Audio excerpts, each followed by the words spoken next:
喺呢段影片入邊，我哋會為大家介紹家庭托兒教育網絡，亦都會叫做 Fetch'n 兒童保育補貼計劃。Fetch'n 係一個由加州資助嘅兒童保育經濟補助項目。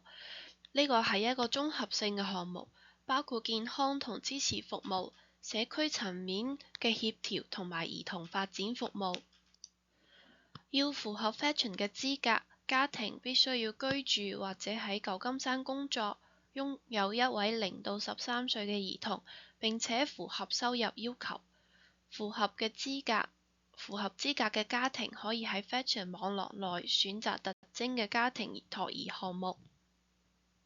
Fetch'n 項目提供多種支持同福利，包括為家庭同教育者提供幼兒教育指導支持，通過兒童觀察同評估記錄並反思孩子嘅學習同發展，通過家長會議同進度報告，幫助家長更了解孩子嘅發展情況同成長方向，提供課程、學習材料以及各類資源支持。可參與家長諮詢委員會，表達意見並分享經驗，幫助改進對家庭同兒童嘅服務。Fetch'n 項目嘅教育者可獲得 Children's Council 家庭參與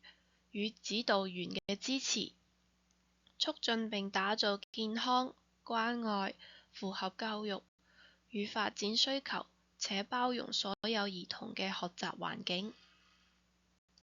訪問 Children's Council of San Francisco 網站 childrenscouncil.org Families Help Pay for Child Care， 查睇 Fetch'n 兒童保育補貼嘅收入及資格嘅要求。如果需要了解更多關於 Fetch'n 嘅信息，請通過電子郵件 fetch'nteam@childrenscouncil.org 聯繫 Children's Council of San Francisco 嘅 Fetch'n 家庭參與指導員。